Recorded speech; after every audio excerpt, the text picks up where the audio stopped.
Shalom once again, and it's been a week since I posted, and I think I'm headed back into a season where I'm probably going to try and post once a week.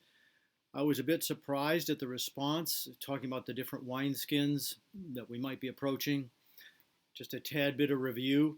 Um, a wineskin, in a sense, is working great. The church is doing really good in so many different ways, but the thing I put forth last time is that when we go through a wineskin change, it's due generally to the adverse environment. It's not something we naturally choose to do in most cases, although some cases they do. But when we enter into an environment where there's social or financial opposition to the church, then it needs to adapt, innovate, and shift gears into sometimes smaller settings. And I think that one of the things that might have struck a larger note than I anticipated is I think that we really are facing, today's Sunday, the election will be on Tuesday. And I don't want to go into it, but there are so many factors out there that are causing a significant amount of alarm. We could have just a radically different world in the next few days, lasting for a few months.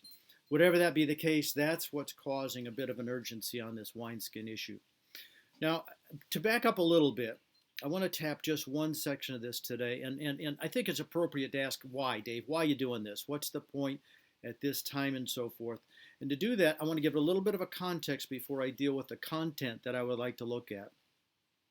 But in 2009, the Lord spoke a word to me. I was sitting in one of the offside front rows at Grace Center. Very clearly, he spoke to me and said, Dave, you will do a variety of things in your life.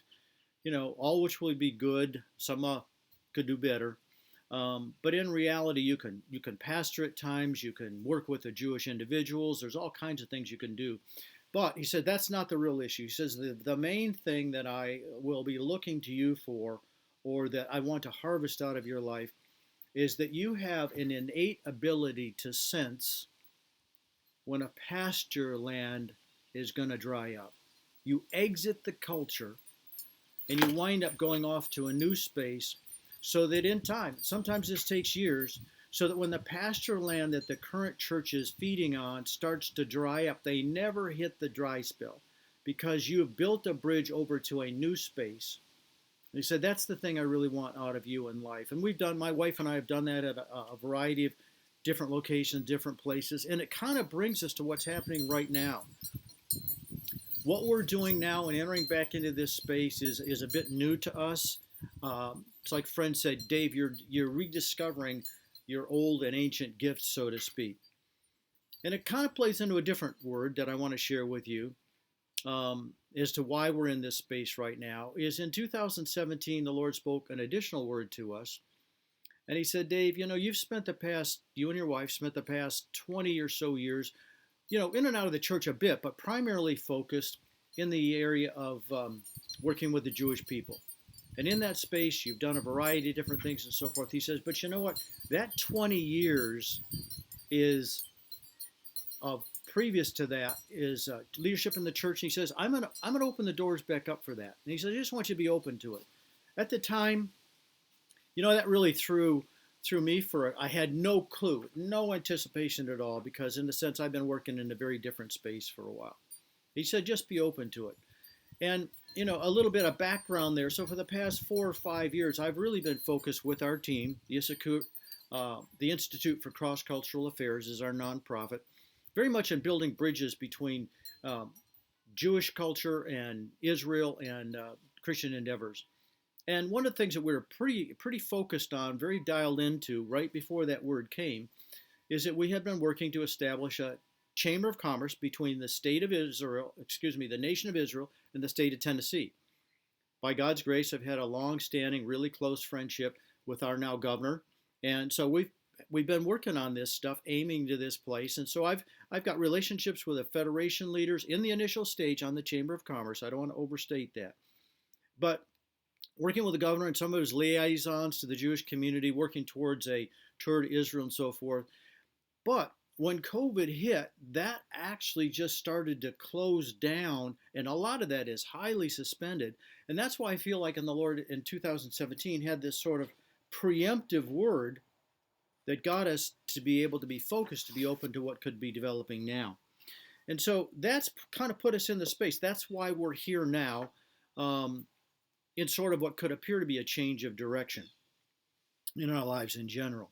And I want to state that for some of you who have known and been following us. But as we start to look over into this space on wineskins, I'm going to deal with an area that I'm going to be pretty direct on. And so I want to say a few things as not disqualifiers, but qualifiers. Is that um, I just want to be upfront and say that I am going to be advocating, I'm going to be positioning, I'm going to be presenting the case for an alternative wineskin to the big box, centralized, big event Sunday services, generally led by one or maybe a few individuals. So I just want to be upfront on that. I'm going to be advocating and pushing for an additional or an alternative way to do church or wineskin. And in doing that, I will wind up pushing up against that system in some very clear ways, and what can appear to be pushing up against and challenging some of the leadership in those spaces. And I just want to be open on that, but I want to say it and I want to qualify it this way.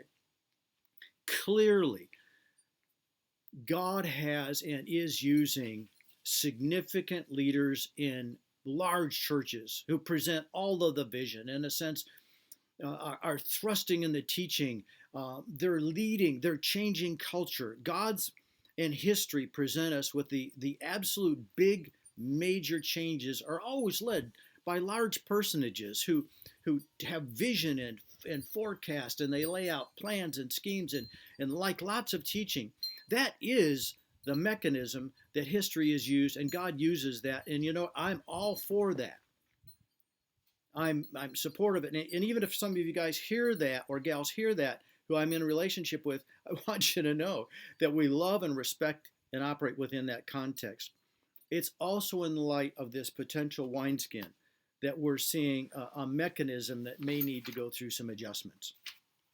So having said that, I want to focus on a particular area that I see where the wineskin that the big box model misses something. Again, provides a ton, but misses something. And I want to, in a sense, look at 1 Corinthians 14 and draw a theme. And in future videos, I will deal with a lot more of the ins and outs, the ups and downs, the shortcomings of each model, okay? But for right now, I want to lay a basic theme out that talks about in 1 Corinthians 14, it talks about what happens when the whole church is assembled. So I want you to realize, he's not just talking about a little pocket group. He's saying in 1 Corinthians 14, what happens when the entire church, now that could have been a home church with 15 people, I don't know. It could have been a post-synagogue gathering of 75 or 100 people or more. But he's saying in philosophy and vision and patterns, what happens when the whole group is assembled? What's the outcome? What's the outcome? Excuse me.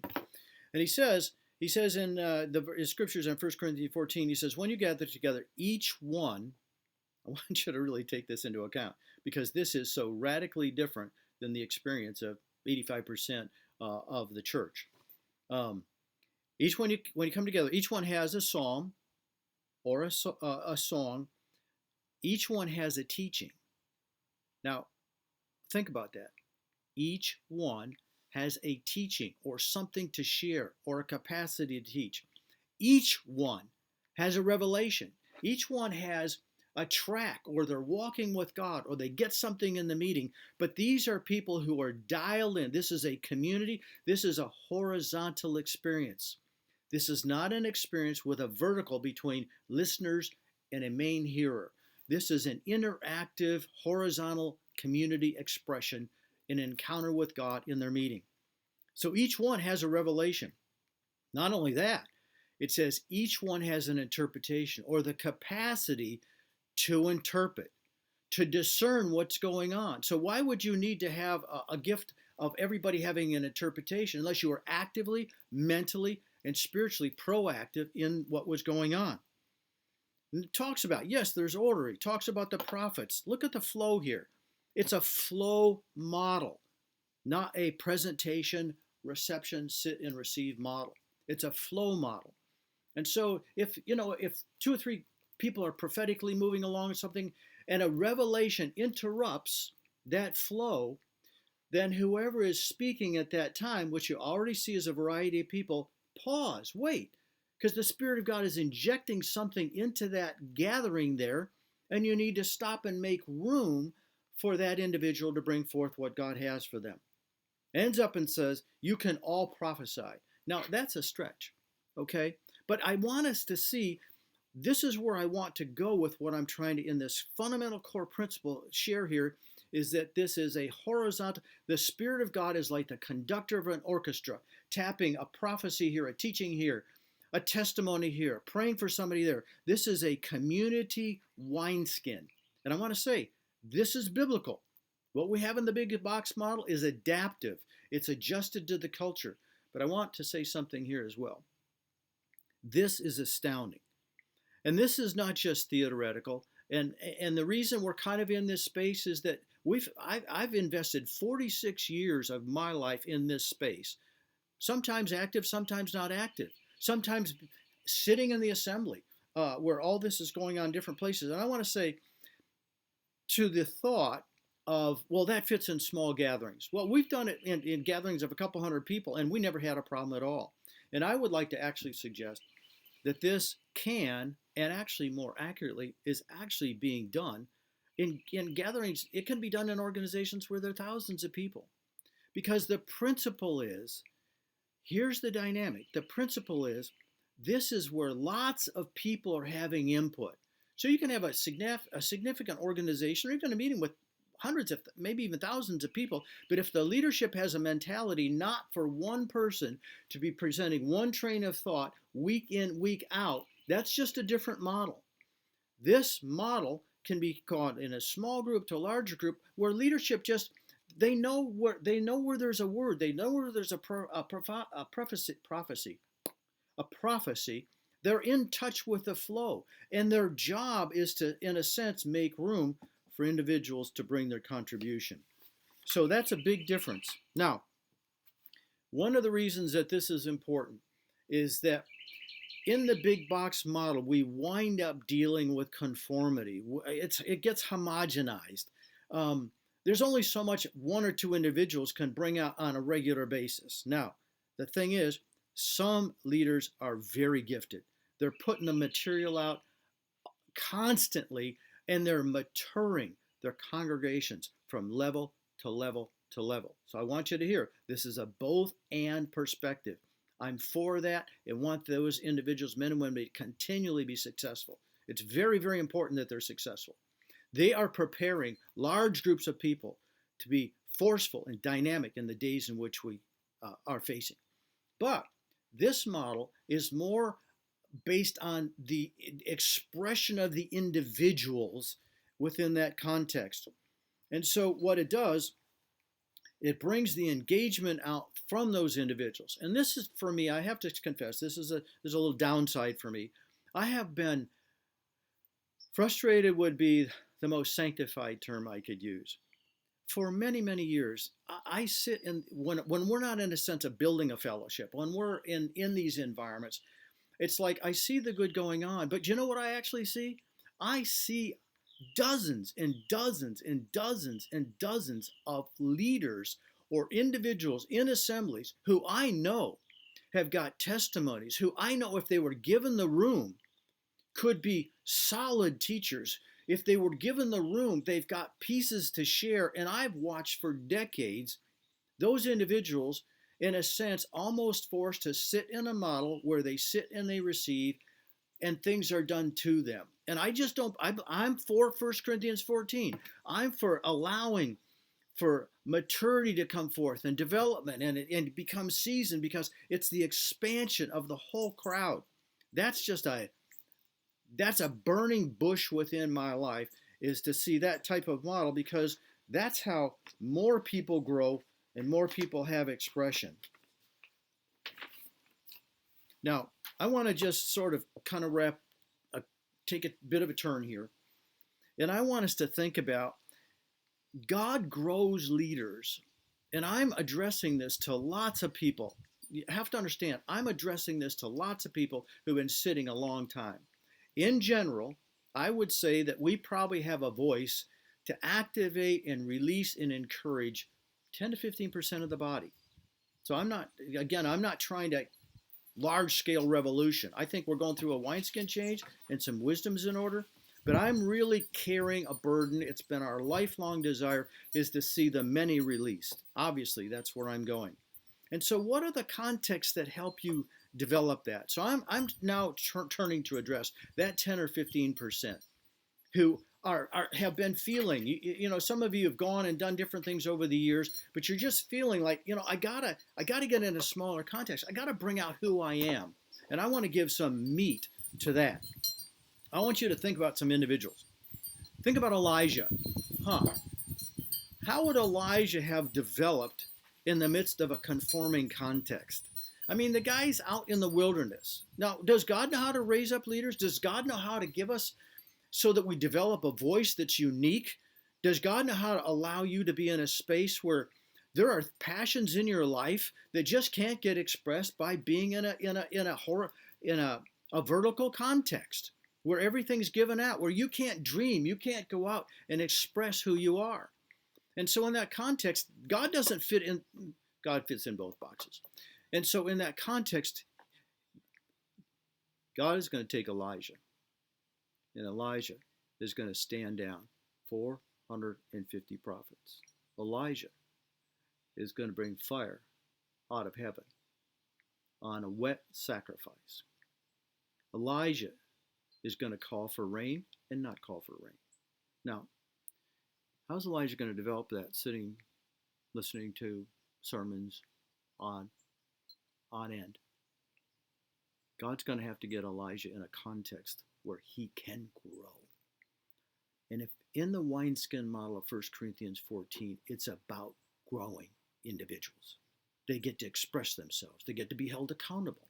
They get to have discernment and say, when you shared that, it was helpful, but you're coming from a place of woundedness. Or in another context, leaders can say, that's good, but Junior, we feel there's an agenda there. So it's the body where we learn in this context. And so Elijah, he's out there 3.5 years. The crows are feeding him, or the ravens, or whatever the guys were. It's all this strange stuff where he's developing this track record, this history with God, so that when he shows up in that confrontation, there is a spirit of power. He knows his turf. His craft is perfected. He shows up and he has the capacity to change the culture. When we sit in a situation that's always given to us, we lack the development oftentimes to change the culture because we're living in the confines of it. So I want to go next to John the Baptist. Now think about that. John the Baptist, he's got it worse. Camel's hair and locusts, whatever you define all that to be. But the guy, he's formed out in the wilderness. And I want us to understand, when I talk about the term wilderness here and character and stature building, I'm not just talking about pruning when you go to the woodshed and stuff like that. I'm talking about the open spaces, the broad spaces you need to get in to live your life so that you can dream, so that you can carry out ventures, so that you can get your lion, you can get your bear, so that someday Goliath is a real thing for you. You can't just do that in some of these situations. There's got to be the breadth that's out there in the big spaces. And so John the Baptist is this sort of like irascible type guy, and I'm not advocating irascibility. There's enough of that in our life anyways.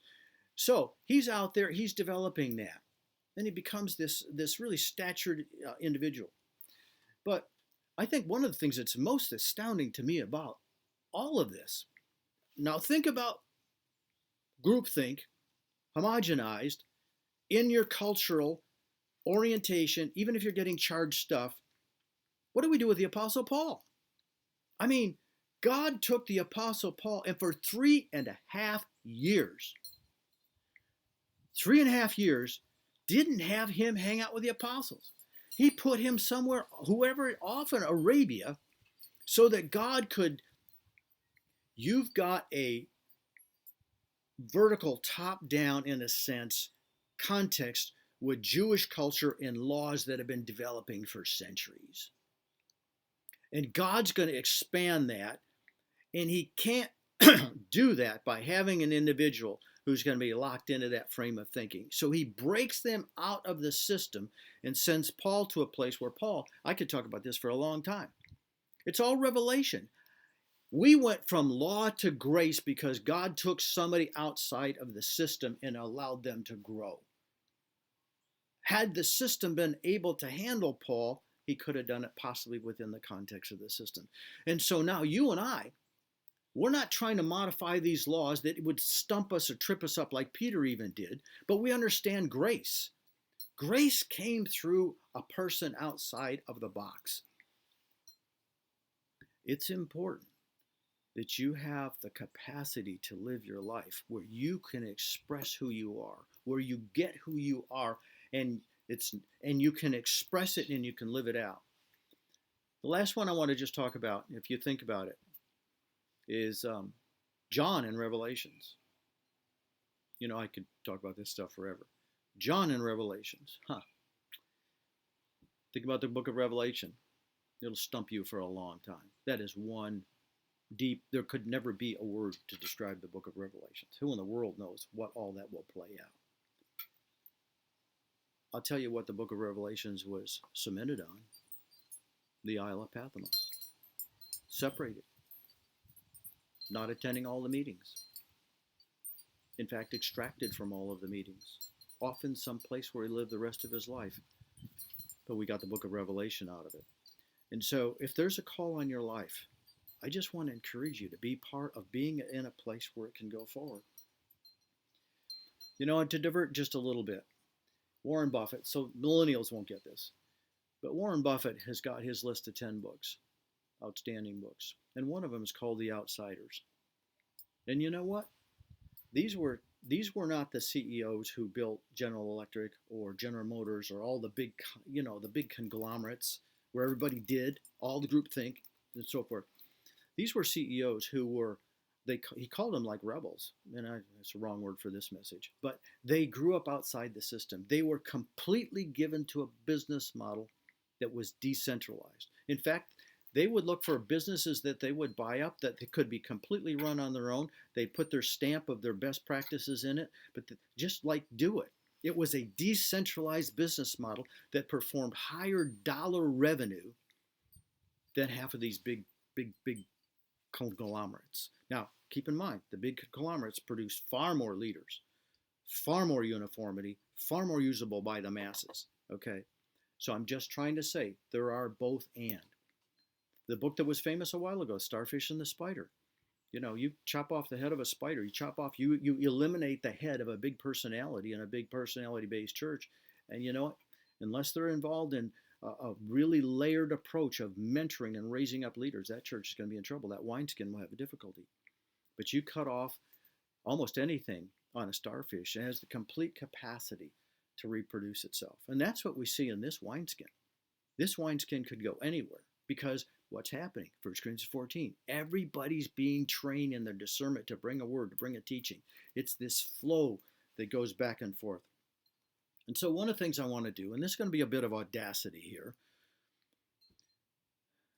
but if we're stepping back into this place, and if God's called us to do that, then I want to be a voice that gives some of you permission. Now, don't go running off. I want you to be accountable to the individuals, have people who speak into your life. You know, there's a lot of squirrels that could take what I'm saying here wrong. But I just want to say, if God's speaking to you, and there are things and dreams and passions in your life, then you know what? You need to be in a spot where you can develop that. And you cannot afford to sit endlessly listening to even very, very good things. Paul is clear. The growth does not happen in Ephesians. I don't have time to go. The growth does not happen when we constantly sit under one. The growth happens when every joint gets in and interacts with each other and makes it work out. And that can happen in a big box model. But it's more flexible if we are designed by a biblical model, as in 1 Corinthians 14. So in summing up, I just want to encourage you to go for it. Now, be accountable. Don't get an independent spirit and all that. But you need to be in a context where you're walking with individuals who are there to help you bring forth what God's really put in your heart, in your life. And to some degree, I feel like there are at least some leaders that need to stand up and say, hey, we give you permission to do that. It's okay. And so I want to do that. My wife wants to do that. And there's actually a flock of people out there. They're just not as verbal at this stage. So, in wrapping up, if we're going through a wineskin change, some of this may all be upon us, regardless of any theological perspective. If we can't get in our buildings, what I started with, then some degree we're going to have to be looking at this. And I'm not saying we won't get in our buildings. I'm not taking a position on that. In fact, I believe, like many of you, I've never seen the body of Christ so strong. We are in a strong space. But that strong space, if you want to tack an old term, is like reviving a remnant. There's a crowd of the church. I'm not sure where it's going to go, but for sure as can be, there are a group of leaders that are standing up and they're empowered in their strength. And you know what? There's power in our blood right now. There's power to get out and do what you're called to do. Don't break rank from relationships, but break rank from standard norms. Get out there and do what God's called to you to do. And as we go forward, I'm going to get on and talk from time to time. Obviously, if everything goes crazy in the next few days, then I'll lay off for a bit. But we're going to be addressing this. We're going to be trying to help both wineskins to be successful. So again, if I offended some friends and so forth, didn't mean to. I'm all for you. I just think it's time for a both and. So bless you. Bye.